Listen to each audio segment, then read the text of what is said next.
on the cord. So we did 50 minutes there, and we were into they were settling either in Guyana or Virginia or Plymouth Rock, where they landed. They were planning, but they decided not to go to Guyana. They decided not to go to Virginia, and they ended up where they came. And we're going to continue this now. What was on the first part of the program, we skipped the U.S. Constitution. So far today, we're just doing another program of Yahshua Mesiyah, and we may make some comments about the U.S. Constitution program at the end of the program here, or during it. Okay, so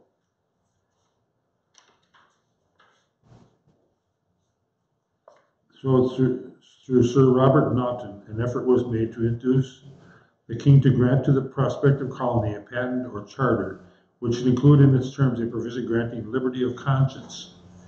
So the colonies which were settling at Plymouth Rock wanted the king to give this charter, this patent, for them to set up this colony for religious freedom. When the subject of a colony in America was broached to the king, he inquired by what means the colonists expected to gain a livelihood. By fishing, he was told. "'Tis an honest trade," said the king. It was the apostles' own calling, but when the king was asked to grant a charter which should confer religious liberty, he demurred to putting such an agreement in writing, but intimated that they should not be disturbed if they conducted themselves properly. In other words, I'm your king, operate, don't do nothing wrong, we won't bother you. But you know, they were bothering them in England all along. Indeed, Bradford says that if there was no security in the promise intimated, there would be no great certainty if a further confirmation of the same, for if afterward there should be a purpose or desire to wrong them, though they had a seal as broad as a house floor, it would not serve the turn, for there would be means enough found to recall or reverse it. Carver and Cushman, in searching for the means for financing the expedition, learned of the company of merchant adventurers which had been formed for the purpose of financially promoting colonies on the American coast. And with them, after much haggling, they succeeded in making a contract. Here began the troubles of the Plymouth Pilgrims, which were not soon discovered. The agent of the adventurers, one Thomas Weston, was a character whom in the colloquialism of today we should call a shyster. He signed a contract with the agents of the immigrants and forced them to modify it against their best interest. Finally, he refused to pay the last installment of the money to be advanced for the voyage, and they were obliged to sell some of the provisions which they had purchased in order to buy some necessary tools, fishing gear, and other outfittings. At last, the company of laden colonists who were to join the expedition took their departure from the city and proceeded, probably by canal, to the port of Delfhaven, where they were to embark in a small vessel of about 60 tons, called the Speedwell, which had been bought and fitted in Holland. This vessel was designed as a sort of tender or convoy to the larger ship, the Mayflower, which had been chartered in England for the voyage. The Speedwell was to remain in American waters as the property of the colony, to be used in fishing and also in coastwise trading. I don't remember that in history, do you? The Speedwell was to remain in America waters, this smaller boat. Not all the laden colony planned to go out in the first company. Indeed, the greater number remained behind, designing to join the colony after it should have become fairly established. Mr. Robinson, the pastor, was among those who remained behind, hoping to join the brethren in America in a later date, when the majority of the church should have gone over. As it resulted, he never saw Plymouth. The story of the farewells of the Pilgrim Company, of those whom they left behind, is full of pathos. Many of the laden people who were to remain behind accompanied the party to Delfhaven. The party reached the port near the close of the day, and the night was spent probably in the warehouses on the wharf, with little sleep by the most. The next morning the party went on board the vessel, and their friends with them were truly doleful was the sight of that sad and mournful parting. So sad it was that even some of the Dutch strangers who witnessed it could not themselves refrain from tears. People were crying for the separation. But the parting must come, and the tide which stays for no man called them away. The pastor, John Robinson, at the last moment fell upon his knees on the deck and offered a fervent prayer for the success of the voyage. The sails were hoisted with a prosperous wind. They came in short time to Southampton. The farewell discourse of Pastor Robinson has been alluded to in a previous chapter. At Southampton, they found the Mayflower lying ready for the voyage, and with her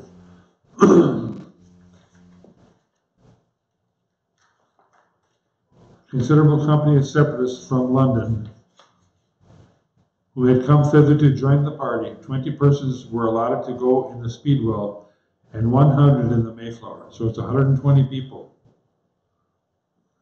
Not like the 300 of Pentecost, but 120. A governor and 2 or 3 assistants were chosen for each vessel, not to control the management of the vessels, but for the government of those on board. On the 5th day of August, with a favorable wind, the little flotilla set sail upon the momentous voyage.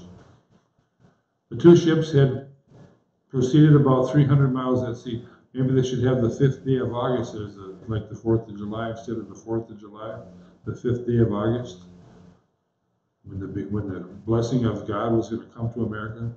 The 2 ships had proceeded about 300 miles at sea when the captain of the Speedwell signaled to the Mayflower that his vessel was leaking badly. The leak presently became, now I remember that in history at school there. The leak presently became so alarming that it was finally determined to put about for the port of Dartmouth. Here the vessel was thoroughly examined, but no special leak was found, and after making a few repairs, they again set sail. But after proceeding a considerable distance, the leakage of the Speedwell again became alarming, and once more the vessel put back, this time into harbor at Plymouth.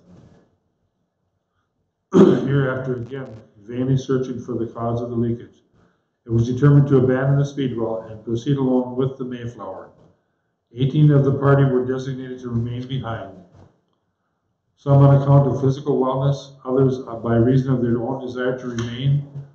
The cargo was restored, and at length on September 6th, after the loss of a full month of valuable time, the Mayflower, with 102 immigrants on board, for the 3rd time took its departure from England, 102 now. But for these delays, the result of the voyage would unquestionably have been far different than it was. Had the voyage from Southampton been continuous, they would have escaped the autumn storms and would doubtless have reached their place of intended settlement near the mouth of the Hudson River, while still the weather was agreeable. Had the Mayflower been a rig better suited to buffeting the early autumn storms, she might have made port far sooner than she did.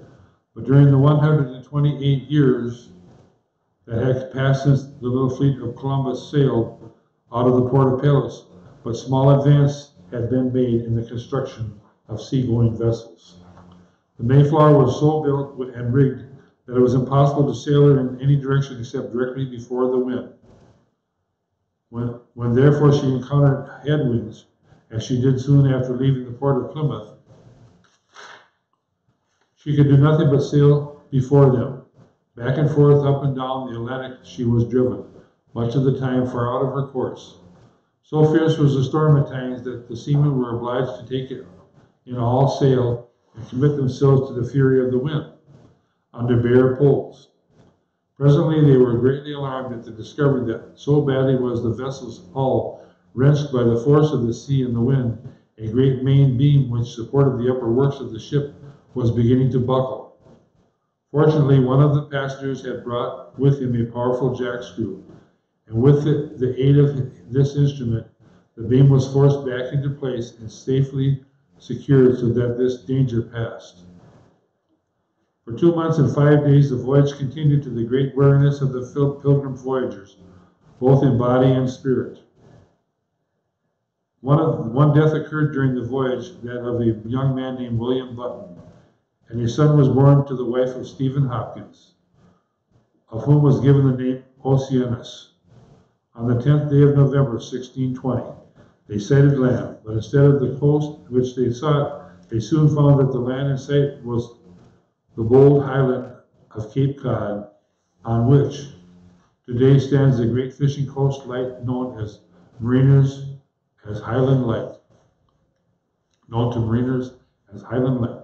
Disappointed, they put about and turned the vessel prow southward, but when they had proceeded in this direction for some hours, they fell amongst dangerous shoals and roaring breakers, and they were so far entangled therewith as they conceived themselves in great danger.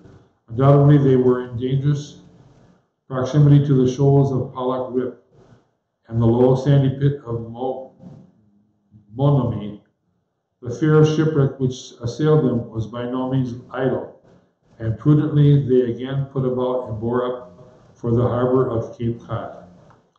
Night was approaching, and without a chart it was not at all easy for the navigators of the ship to find their way into the harbor. The cape at its extremity sweeps about in shape like a mighty sickle, enclosing the harbor save at the entrance. The bay is so round and circling, wrote Winslow, that before we could come to anchor, we went around all the points of the compass. The harbor in which they first dropped anchor was that known as that of Provincetown. The Mayflower reached this port on Saturday, the 11th day of November, 1620. Anchor was dropped beyond doubt in the deep water just inside the Long Point, for Winslow records that they found it to be a small neck of land. On this side where we lay is the bay, and on the other further side the sea, a description exactly fitting the locality suggested.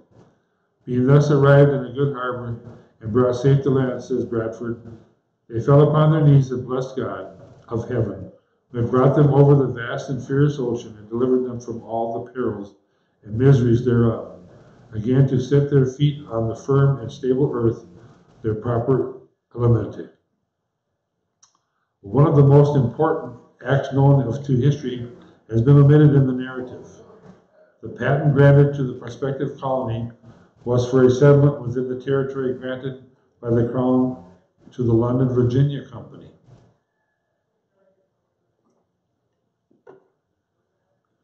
So who's giving these patents? Corporations, companies? The Pilgrims had therefore no warrant for making a settlement here, and of this fact all on board were well aware. Some there were among the party who were with the company, but not of them. Some of these were men servants, some were the common sailors, who must perforce remain among them for some months to come. Whisperings were overheard among some of these. These people said they have no charter for a settlement at Cape Cod, and without a charter they have no authority over us. We will therefore, when we come ashore, use our own liberty. Brewster and Carver, Bradford and Winslow and Standish, mighty with the sword, were equal to this emergency. Upon the lid of Standish's chest, which one may see any day in Pilgrim Hall at Plymouth, they drew up and signed that immortal compact of government, by which this company solemnly and mutually, in the presence of God and of one another, did covenant and combine themselves together with a civil body politic. Here was the germ root of our great republic, the first charter of a government for the people and by the people known to human history. Because they didn't have a charter, here I have a house that was given to me and it wasn't registered properly by the son. Paul gave it to me. When a family gives you something, when it passed down to you through generations, that's really ownership, When governments give you patents, that's just a record of the ownership. Governments, especially the American government, they're not supposed to own anything, the government. So I really own the home. But in today's day, there's this is part of the U.S. Constitution. A house is registered as a residence. The president's residence in White House is the residence of a military commander. We are residents of all military personnel in the land because we're under martial law since the Civil War, and it has not changed. That's why there is no Second Amendment. Soldiers don't bring their rifles home. There's no Second Amendment. It's just personal property rights that they're talking about. They're doing it in the venue of a constitution instead of a constitution for the United States, which is a fake deep state government, which is corporations, which these things were, which wanted to give them a charter, but instead they made their own covenant, a covenant with God. You know, it's just like this man wanted me to marry his daughter, and I married his daughter, and I gave him, at the time, I had used the name Jesus, confess, but I would like to use the name Yahshua from now on. But I wrote out Yahshua, Lord Jesus Christ, covenant of marriage, and they got married. Okay, she was pregnant, and I told them to go to a oneness church, which they should have done, but instead they went back to the Russian Baptist church, and the pastor there told them, if you go get a license from the government for your marriage, then I'll let you back to the church. So they went and got a license for their marriage. They went back into the Russian church, and for some reason, things didn't work out. A year later, they were divorced. So that's when you throw away a covenant of marriage from the Lord, you're going to have a license from the state, and that's what you're going to end up with, a weaker document. Now here they're making, let's read this over. Brewster and Carver, Bradford and William, and Winslow and Standish, mighty with the sword, were equal to this emergency upon the lid of Standish's chest, which one may see any day in the Pilgrim Hall at Plymouth. They drew up and signed that immortal compact of government, by which this company solemnly and mutually in the presence of God and of one another did covenant and combine themselves together into a civil body politic. Here was the germ root for our great republic, the first charter of a government for the people and by the people, known to human history. This historic occurrence is the subject of one of the great paintings in the rotunda of the Capitol at Washington. It is also commemorated as the notable occurrence in English history in a splendid mural painting in the Houses of Parliament in London. Wow. So that's, they had no, let's read the chapter before. But one of the most important acts known to history has been omitted in the narrative. The patent granted to the prospective colony was settlement within the territory granted by the Crown to the London, Virginia Company. The place where they had determined to land was within the territory of the Plymouth, Virginia Company. The Pilgrims had therefore no warrant for making a settlement here, and of this fact all on board were well aware. Some that were among the party who were with the company, the ship's company, but not of them. Some of these were men servants, some were the common sailors who must perforce remain among them for some months to come. Whisperings were overheard among some of these. These people said they have no charter for a settlement at Cape Cod. Charter, they have no authority over us. Therefore, when we come ashore, use our own liberty. That's when the Pilgrim story is more memorable. Settlement at Plymouth. The landing is a of land now